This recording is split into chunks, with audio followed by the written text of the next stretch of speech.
हिरण्याक्ष की मृत्यु के बाद हिरण्याकश्यपु के मन में नारायण का वध करने का द्वेष उत्पन्न हुआ। मैं किसी भी स्थिति में नारायण को मार दूं, नारायण का वध कर दूं, नारायण का अंत कर दूं। और नारायण को कैसे मारूं? नारायण को मारने के लिए तप करना पड़ेगा। अपनी माता को वचन दिया कि माता आप निश्चिंत रहें, मैं नारायण को मारने के लिए तप कर लूंगा। संसार को बनाने वाले ब्रह्मा हैं और ब्रह्मा प्रसन्न हो जाएंगे, मुझे वरदान देंगे, मैं भीषण तप करूंगा। क्रोध तप का क्षय करता है, क्रोध से तप का अंत होता है। हिरण्याकश्यपु तप करने चला गया। देवताओं के मन में खलबली मची। यदि हिरण्याकश्यपु तप को प्राप्त हो गया तो फिर हमारे ऊपर समस्या होगी। इसके तप को भंग किया जाए। तो देवगुरु बृहस्पति की ड्यूटी लगा दी। बृहस्पति जी तोता बन गए और तोता बन करके हिरण्याकश्यपु की तपस्थली पर आकर पहुंच गए और वहां हिरण्याकश्यपु के परम शत्रु नारायण का नामोच्चारण करने लगे। आदमी को जिससे वैर हो उसकी खुशी उसे सहन ना होगी। जिस व्यक्ति से द्वेष हो उसका नाम हो जाए तो उसे पसंद नहीं आएगा। हिरण्याकश्यपु ब्रह्मा जी की तपस्या कर रहा है और दूसरी तरफ बृहस्पति नारायण का नाम जाप कर रहे हैं। कुछ समय बीता तो धीरे धीरे नारायण का नाम कानों में गूंजने लगा। हिरण्याकश्यपु के क्रोध से अग्नि आंखें लाल हुई। देखा तोता मेरी तपस्या को भंग कर रहा है, तो तोते को मारने के लिए दौड़े। देवगुरु अंतर्ध्यान हो गए। क्रोध से तपस्या छूट गई। अब मन नहीं लग रहा है। और आप अपने व्यवहारिक जीवन में देख लें, जब कभी आपको क्रोध आ जाए तो बड़ी देर तक क्रोध उतरने के बावजूद भी आपका मन स्थिर नहीं होगा। ध्यान वहीं जाएगा, ऐसा क्यों बोला उसने, ऐसा क्यों किया उसने। और हो कई बार तो 2-4 दिन तक, कई बार उसका चेहरा देखते तक, कई बार उसकी स्मृति आते तक वो बातें आपको उलझाएंगी। हिरण्याकश्यपु की समाधि अब नहीं लग पा रही है। हिरण्याकश्यपु के हृदय में वो क्रोध जो उत्पन्न हुआ, उसकी दधकती हुई अग्नि चिंगारी रूप में मानो बैठ गई हो। साधना फिर ना हो पाई तो चल पड़ा राजमहल की तरफ। महल पर सूचना हुई, राजा हिरण्याकश्यपु आ रहे हैं। पत्नी आरती की थाल लेकर पहुंची। तपस्या पूरी हो गई, आरती उतारा, पूछा क्या वरदान मिला, तो कहते हैं किस चीज का वरदान? तपस्या ही नहीं पूरी हुई। क्यों? वहां वो तोता सूख आकर के मेरे शत्रु का गुणगान कर रहा था, शत्रु के नामकरण का उच्चारण कर रहा था। और बंधुओं, कयाधु जानती है कि शत्रु भगवान है। कयाधु समझ गई ये भगवान है और किसी न किसी कारण से यदि भगवान का नाम ले ले, किसी माध्यम से भगवान का नाम ये ले ले, तो इसकी मुक्ति हो जाएगी। भूले भटके कैसे भी यदि भगवत चिंतन कर ले, कैसे भी करके हिरण्याकश्यपु भगवान का उच्चारण कर ले, एक बार नाम हो जाए। पत्नी ने कहा शत्रु का नाम, कौन सा नाम बोल रहा था? हिरण्याकश्यपु ने क्रोध में नारायण कहा। पत्नी को लगा ये क्रोध भी कम हो सकता है और पूछने लगी बार बार, हिरण्यकश्यपु नारायण नाम उच्चारण करता। कथा कहती है समय बीता, नारायण नाम उच्चारण करते करते कयाधु के गर्भ पर बालक आ गया। वह प्रहलाद भगवान का नाम लिया तो भगवत भक्त आ गया। राक्षस कुल में हिरण्यकश्यपु के यहां भगवान का भक्त भगवत नाम करने से आ गया। आसान काम नहीं रहा। भगवान का नाम लिया तो अब क्रोधाग्नि भी कम हो गई। अब कार्य सफलता की तरफ पहुंचेगा और हिरण्यकश्यपु चल पड़ा तपस्या करने। और इस कथा से एक चीज समझ जाओ बंधुओं, पहले बार हिरण्यकश्यपु बिना नाम लेकर भगवान के गया और इस बार भगवान का नाम लेकर गया। बिना नाम लेकर गया तो तपस्या पूर्ण नहीं हो रही है, बाधाएं आ रही हैं। और अब नाम लेकर गया तो ब्रह्मा जी प्रसन्न हो जाएंगे। इसलिए घर से यात्रा का आरंभ हो, निकले यात्रा की तरफ, तो एक बार मस्तक को भगवान के मंदिर पर झुकाकर चले। यात्रा का आरंभ हो तो भगवान को प्रणाम करते हुए चले, भगवान का नाम लेते हुए चले। हिरण्यकश्यपु ने भीषण तप किया। देवराज इंद्र भयभीत हुए, तपस्या भंग करने का प्रयास किया। बाधा आई, लेकिन भगवान का नाम मानो सुरक्षा कवच जैसी खड़ी हो गई। वही नाम जो तपस्या को भंग कर दी, आज वही नाम उसकी रक्षा कर रही है। देवता न कर पाए परास्त, तपस्या नहीं भंग हो पाई। और जब तपस्या भंग नहीं कर पाए तो इंद्र ने कयाधु के गर्भ को नष्ट करने का विचार किया। कयाधु के गर्भ को नष्ट कर दिया जाए। और कयाधु के गर्भ को कैसे नष्ट करें? चल पड़ा इंद्र, वज्र का प्रहार किया कयाधु के गर्भ के ऊपर। बंधुओं, कयाधु के गर्भ के ऊपर जब वज्र का प्रहार करने लगे तो देवर्षि नारद प्रकट हो गए। इंद्र को अनेक प्रकार समझाया। एक तो स्त्री के ऊपर अस्त्र चलाना धर्म नहीं है, दूसरा कयाधु के गर्भ में जो बालक है वो देव वो भगवत भजनानंदी है, भगवान का भक्त है। और नारद जी समझा करके कयाधु को अपने आश्रम ले आए। कयाधु के आश्रम पर, कयाधु नारद जी के आश्रम पर गर्भ में बालक, और श्री नारद जी महाराज के आश्रम में भजन चलता है।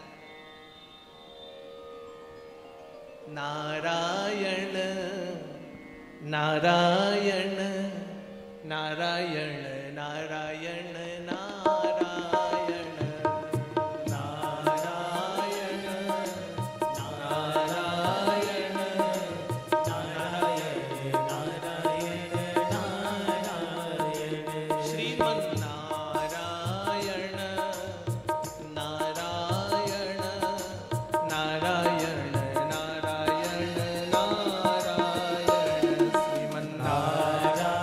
नारायण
एक ही भजन चलता है, नारायण नारायण नारायण। और भक्त प्रहलाद गर्भों में नारायण नारायण का जाप करने लगे। और प्रहलाद का जन्म भी आश्रम पर हो गया। इधर हिरण्याकश्यपु की तपस्या से ब्रह्मा जी प्रसन्न हो गए। पूछा वरदान मांगो, तो आप सबको पता है राक्षस एक ही वरदान चाहते, अमर कर दो। अमर होने का वरदान ब्रह्मा जी ने कहा हमारे पास भी नहीं। और कोई कितना चतुर भी हो, कितना जटिल वरदान भी मांग ले,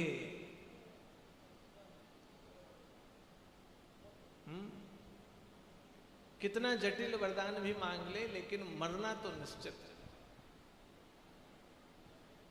उधर वो देवी भागवत में एक जगह प्रसंग आता है, वो राक्षस उसने वरदान मांगा मैं फेन से मरूं, तो उसकी मृत्यु फेन से हुई। हिरण्याकश्यपु ने कहा तो वरदान दीजिए, न दिन में न रात में, न घर के भीतर न बाहर, न धरती पर न आकाश पर, न अस्त्र से न शस्त्र से, न देव से न दानव से, न मानव से न पशु से। मेरी मृत्यु 12 महीने में हो ही ना, ब्रह्मा की रचना में कोई ना मार पाए। ब्रह्मा जी तथास्तु कहकर चले गए और हिरण्याकश्यपु को लगा मैं अमर हो गया। ब्रह्मा की रचना में कोई मारेगा नहीं, ब्रह्मा रचयिता है, वही रचना करते हैं। 12 महीने के अलावा कोई महीना नहीं है तो मैं मरने वाला नहीं। दिन रात में मैं मरूंगा नहीं, घर के भीतर मरूंगा नहीं, बाहर जाऊंगा तो मरूंगा नहीं, धरती आकाश में मरूंगा नहीं। अस्त्र शस्त्र देव दानव गंधर्व मानव कोई मार ही नहीं सकते।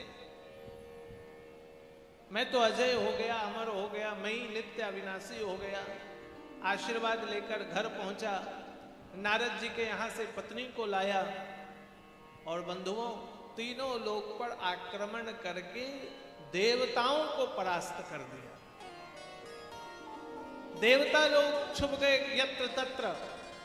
हिरण्याकश्यपु के आतंक से भयभीत देवता कभी यहां जाते कभी वहां भागते, भेष बदलकर देवता रहने लग गए और देवता भी दुखी हो गए, प्रभु इसका वध कैसे होगा,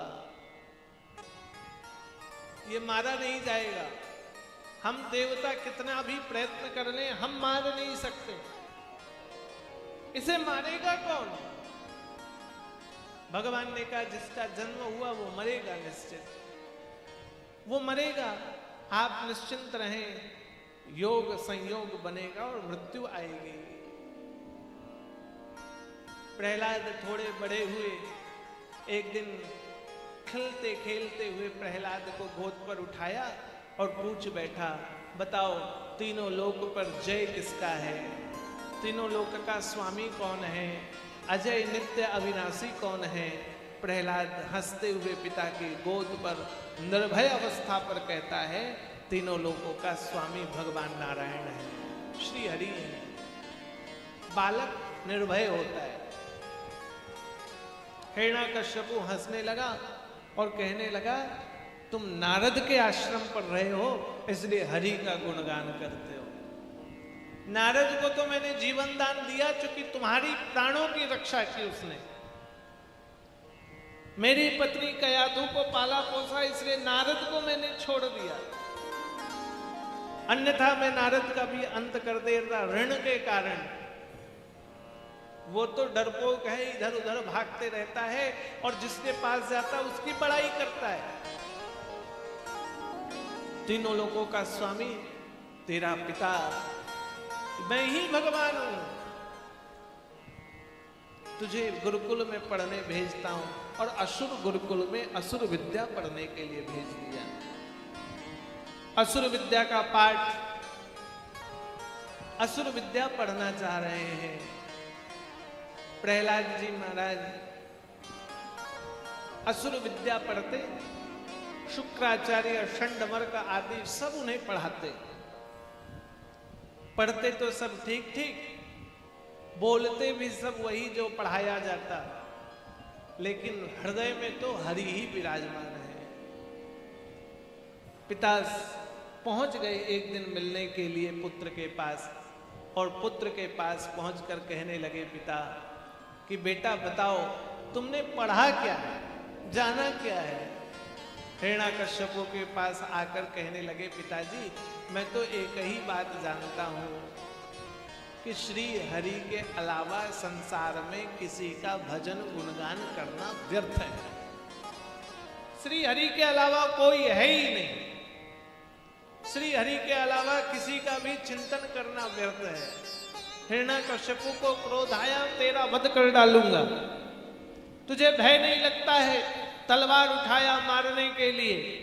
षंडमर्क ने रोक दिया, आप बालक का वध करेंगे अच्छी बात नहीं है, सेवकों को कह दीजिए उठाकर फेंक दे नीचे पहाड़ से। उठाकर पहाड़ से फेंका, लेकिन बंधुओं जिसके रक्षक हैं भगवान उसे कोई मार नहीं सकता। कौन मारेगा? फेंका पहाड़ से नीचे, स्वयं श्री हरि रक्षक बनकर आ गए। जहर पिला दिया, जहर अमृत मानो बन गया। और यहां की बात, होलिका को बैठा दिया गया अग्नि में जलाने को लेकर। बैठ गई वो, उसकी बुआ गोद पर बैठ गई लेकर अपने पुत्र प्रहलाद को। लेकिन भगवान की कृपा, भगवान की रक्षा देखो कैसी हुई। प्रहलाद जीवित रह गए और होलिका धू धू करके जल पड़ी। जल गई होलिका। षंडमर्क ने कहा राजन ऐसा लगता है देवता सहयोग कर रहे हैं इनका, देवताओं ने कुछ गड़बड़ किया है और देवता इनका सहयोग करके प्रहलाद को बचाना चाह रहे हैं। कुछ भी हो, है तो आपका पुत्र, एक अवसर हमें और मिले, यदि एक अवसर और प्राप्त हो जाए तो हम इन्हें ठीक कर देंगे।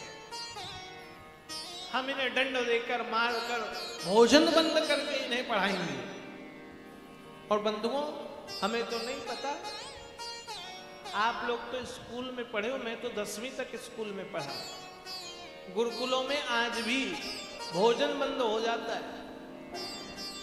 जो पढ़ाई पढ़ने के लिए दिया जाए, यदि उसका पाठ पूरा ना हो तो भोजन बंद। एक कक्षा में गड़बड़ हुआ तो सुबह का नाश्ता बंद, दूसरी कक्षा में गड़बड़ हुआ तो दोपहर का भोजन बंद, कोई बदमाशी किया तो रात का दूध बंद। ऐसे आज भी चलता है गुरुकुलों में। और अब स्कूलों में तो यह है कि टीचर मार नहीं सकता, मारे तो टीचर ही के ऊपर टेंशन हो जाए, मार दे तो टीचर ही उल्टा पता चले जेल चला जाए। कौन कौन से आयोग बन गए। हम लोग पढ़ते थे तो हम लोगों का भोजन बंद होता था, और हमने बच्चों को पढ़ाया तो हम लोग खुद बंद करते थे। और मार, भीषण मार गुरुकुलों में चलती है। आप लोगों ने तो मारना देखा होगा, इतना मारा जाता है विद्यार्थियों को, ऐसा मारा जाता है क्योंकि विद्यार्थी बड़े उदंड होते हैं। और गुरुकुलों की परंपरा में विद्यार्थी आचार्य के पास जाएगा तो एक वस्त्र धारण करके। मैं हरियाणा में जब पढ़ता था, हरियाणा में गया आचार्य जी के पास पढ़ने, 6 महीने 8 महीने वहां रहा। तो वहां तो नियम था, दूध उसको मिलेगा जो सेवा करेगा। गुरुकुल में सुबह नाश्ते में दलिया बनती थी, वो भी बिना दूध बिना चीनी के। बिना दूध चीनी की दलिया खाओगे? बिना दूध चीनी के दलिया खाओ, रोज दलिया। और गुरुकुलों में तो आचार्य जी आपके यहां भी दलिया बनती थी, फिक्स है। सब गुरुकुलों का प्रोटोकॉल है दलिया। सुबह नाश्ते में दलिया, दोपहर के भोजन में, अब चूंकि हरियाणा था, महेंद्रगढ़ में था, नारनौल के पास, जो राजस्थान हरियाणा वाले होंगे वो महेंद्रगढ़ जानते होंगे। नारनौल के पास खानपुर नामक गांव था, वहां गुरुकुल चलता था। स्वामी रामदेव जी को जिन्होंने पढ़ाया उन्होंने हमको भी पढ़ाया। 4-5 दिन पहले आचार्य जी का फोन भी आया था मेरे पास। अब उस गुरुकुल का नियम, दोपहर के भोजन में रोटी और साग, सब्जी भी बने किसकी, तो कद्दू की, कुमड़ा। कुमड़ा खेतों पर होता था तो भिक्षा मांग करके साल भर के कुमड़े इकट्ठा कर दिए जाते थे। इससे छोटा बड़ा छोटा ही, इस हॉल से छोटा कमरा था, उसमें कुमड़ा ही भरा हुआ था और डेली कुमड़ा और रोटी। कुमड़ा भी बिना नमक का, समझो बस उबला ही हुआ है। रोटी खाओ, कुमड़ा, उसके साथ छाछ मिल जाता था। छाछ में नमक डाल सकते हो। चीनी नहीं मिलता है गुरुकुलों में, चाय की तो व्यवस्था ही नहीं। और रात को वो झींगा का दूसरा भाग तोरई होता है, आप लोग क्या बोलते हो, बस उसकी उबली हुई सब्जी और रोटी।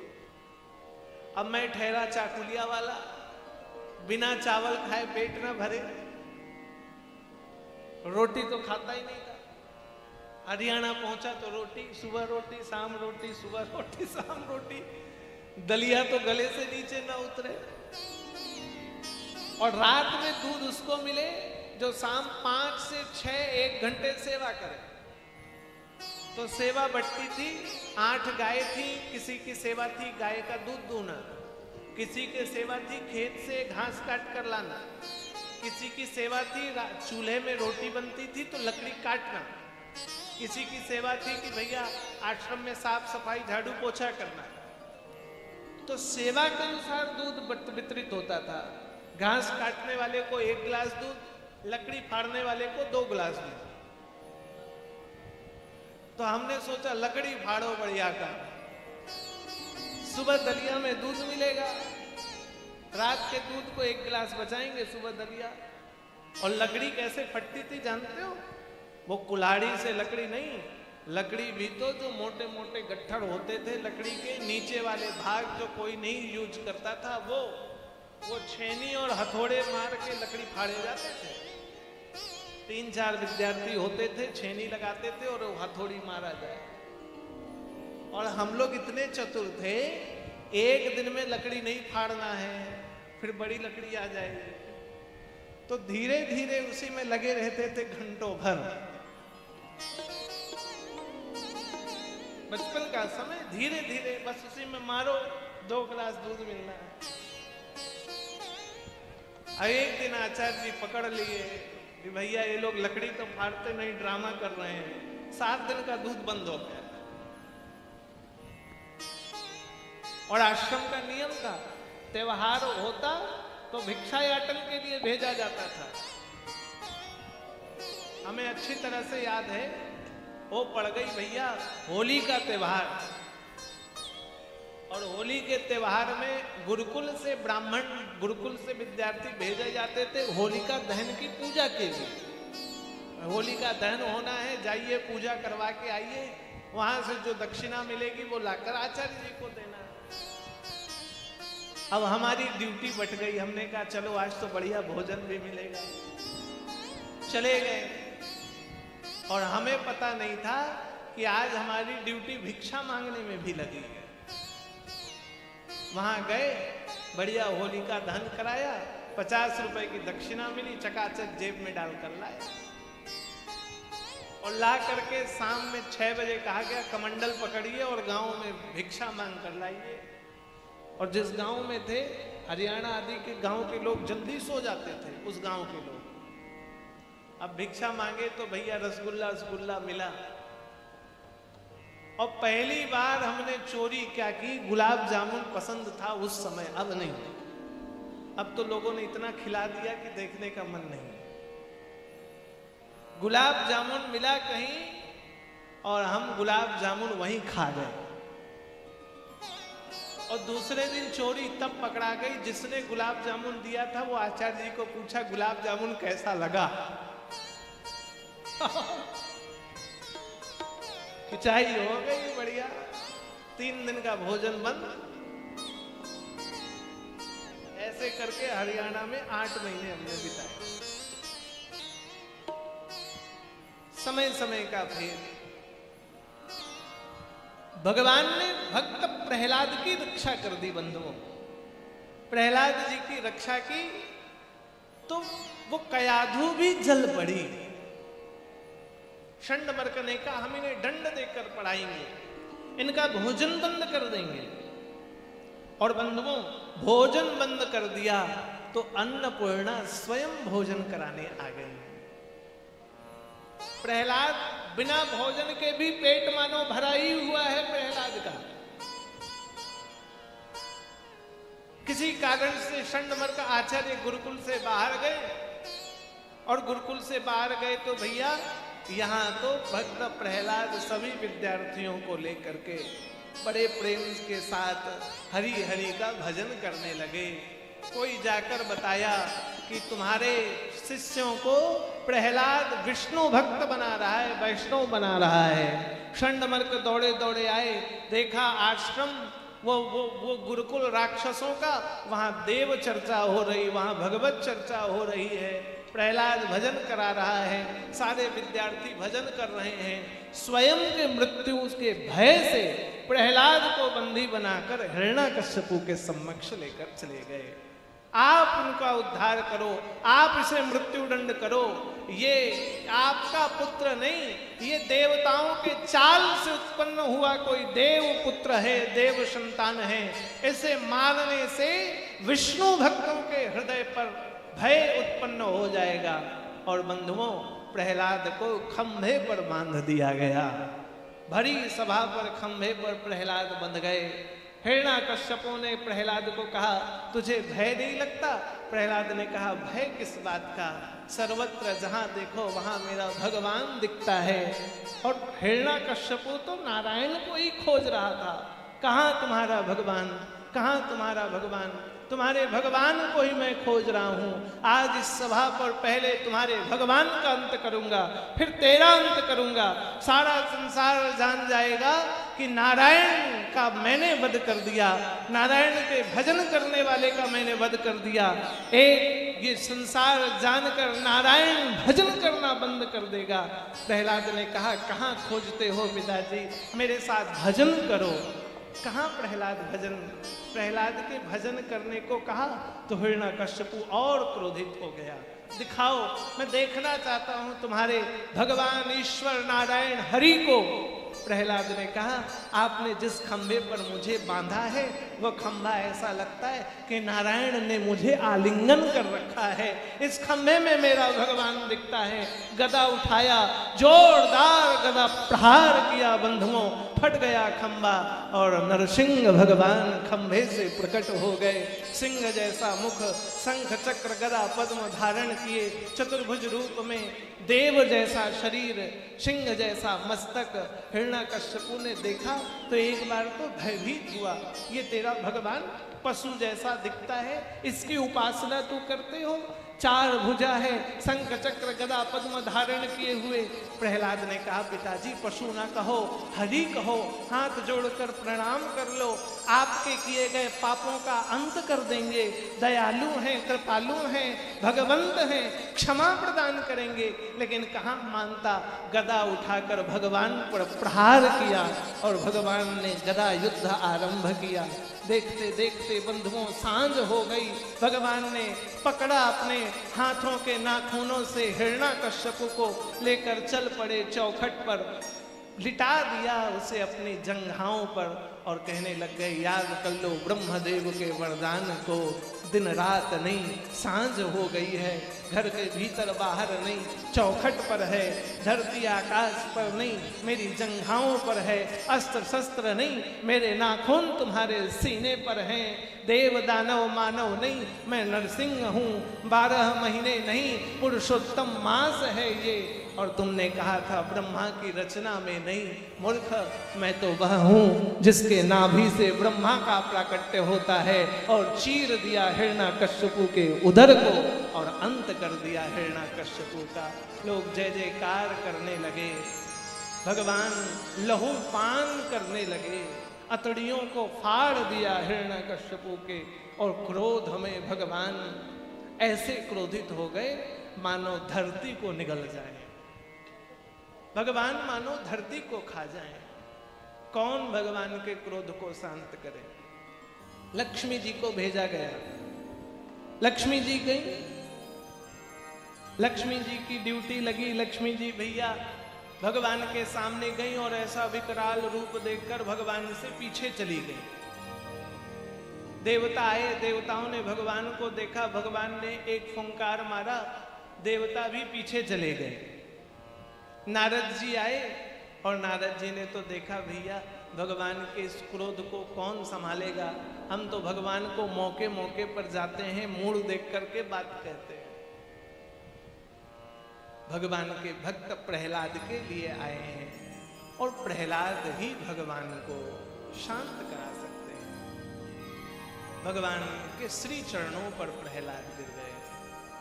बड़ा सुंदर भाव लिखा है किसी ने, हम लोग भी आइए इसको गुनगुनाते हैं।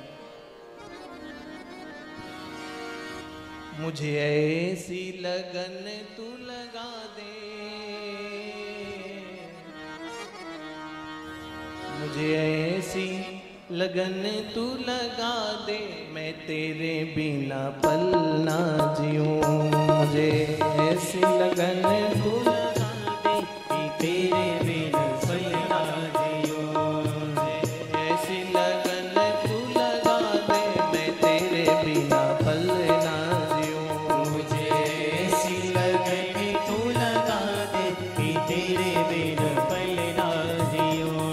मैं तेरे बिना पल ना जीऊं, मैं तेरे बिना पल ना जीऊं, मैं तेरे बिना पल ना जीऊं, मैं तेरे बिना पल ना जीऊं, मैं तेरे बिना पल ना जीऊं, मैं तेरे बिना पल ना जीऊं। दिल में प्रेम वाला, दिल में प्रेम वाला दीप जला दे, मैं तेरे बिना पल ना जीऊं। दिल में प्रेम वाला दीप जला दे कि तेरे बिना पल ना रहूं।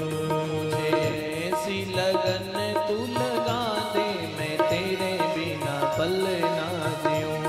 मुझे ऐसी लगन तू लगा दे कि तेरे बिना पल ना रहूं। प्रेम से गाइए ताली बजाते हुए।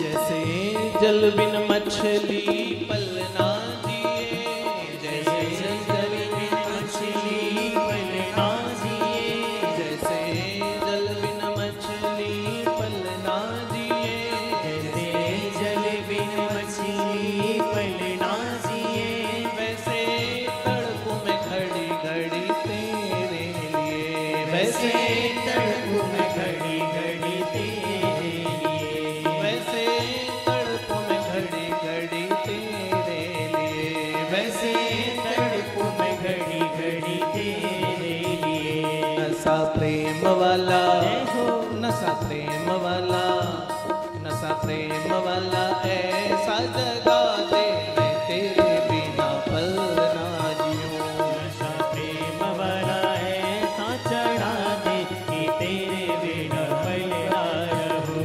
मुझे ऐसी लगन तू लगा दे, मैं तेरे बिना पल ना जीऊं। मुझे ऐसी लगन तू लगा दे कि तेरे बिना पल ना रहूं। जय हो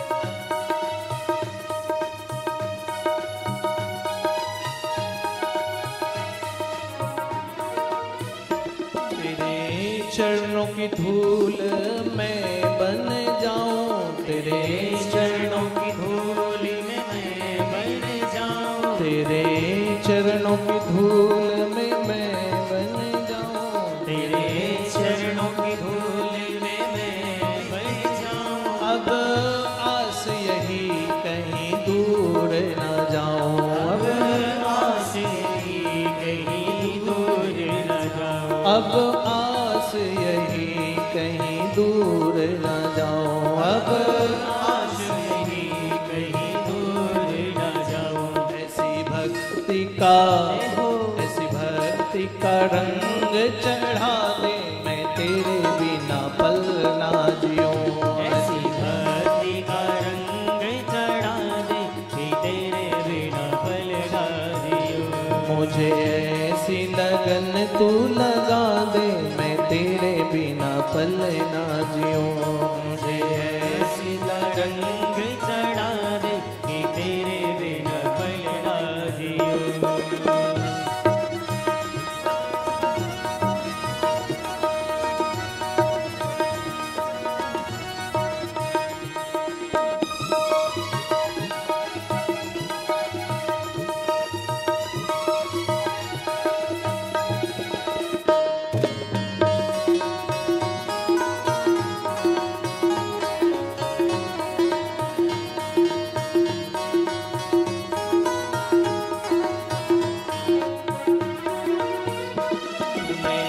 दिल को चुराया मैंने कुछ ना कहा, तूने दिल को चुराया मैंने कुछ ना कहा, तूने दिल को चुराया मैंने कुछ ना कहा, तूने दिल को चुराया मैंने कुछ ना कहा, तूने बड़ा तड़पाया मैंने कुछ ना कहा, तूने बड़ा तड़पाया मैंने कुछ ना कहा, तूने बड़ा तड़पाया मैंने कुछ ना कहा, तूने बड़ा तड़पाया मैंने कुछ ना कहा।